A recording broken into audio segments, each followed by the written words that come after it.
वाशिम जिल्ह्यामध्ये सतत जो 4 दिवसापासून वादळी वाऱ्याचा अवकाळी पाऊस पडत आहे. या अवकाळी पावसामुळे काढणीस आलेली हळद, बिजवाई कांदा तसेच उर्वरित जो काही गहू राहिला त्याचं मोठं नुकसान झालं आहे. काल झालेल्या अवकाळी पावसामुळे सर्व शेतकऱ्यांचे नुकसान झालेले आहे आणि त्याच्या माझा जो हळदीचा गंज आहे तो भिजला आणि त्याचा जो कलर आहे तो डिस्कलर होतो. त्याच्यामुळे बाजारामध्ये त्याला भाव मिळत नाही.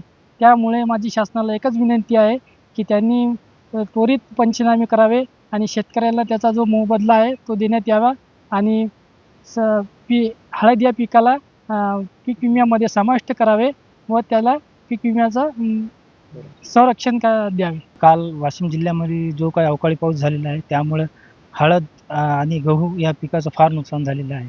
हळद पूर्ण गंज हळदीचा पूर्ण ओला झाल्यामुळे तो पूर्ण नंतर डिस्कलर होणार आहे आणि त्यामुळं बाजारामध्ये त्याला भाव कमी भेटणार आहे.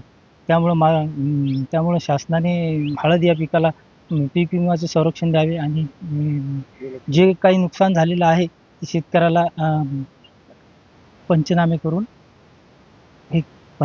आर्थिक मदत द्यावी. हा जो काही गहू आहे आपण पाहू शकता, हा गहू वादळी वारा आणि जो पाऊस पडला त्यामुळे खाली जो जमिनी लगत असा लोळलेला आहे किंवा पडलेला आहे.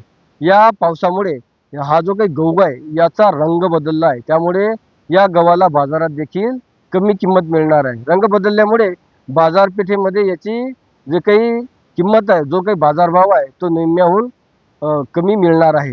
तसेच वाशिम जिल्ह्यातील गोवर्धन, शेलगाव, राजगुरे, किनखेड आणि वाशिम परिसरातील जो काही हळद उत्पादक शेतकरी आहे तोही या अवकाळी पावसामुळे मोठा अडचणीत आला आहे. कारण हळद उत्पादक शेतकरी तसेच जे काही बिजवाई कांदा आहे त्या शेतकऱ्यांनाही या अवकाळी पावसाचा फटका बसला असून या शेतकऱ्यांच्या नुकसानीचे पंचनामे करण्याची गरज आहे. तसेच जे हळद पीक आहे त्याचं नुकसान झालं, हे हळद पीक विम्यामध्ये टाकण्याची गरज आहे. कारण हळदीला सद्यस्थितीत पीक विमा मिळत नाही. त्यासाठी शासनाने तरतूद करणे गरजेचे आहे.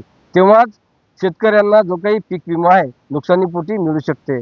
किमान आता तरी जे शेतकऱ्यांचं नुकसान झालं हळदीचं, बिजवाई कांद्याचं आणि गव्हाचं याचे पंचनामे करून या शेतकऱ्यांना आर्थिक मदत देण्याची गरज आहे. तेव्हाच हा नुकसानग्रस्त शेतकरी या नैसर्गिक संकटातून उभारी घेऊ शकेल. किशोर कुमार, लोकमत, वाशिम.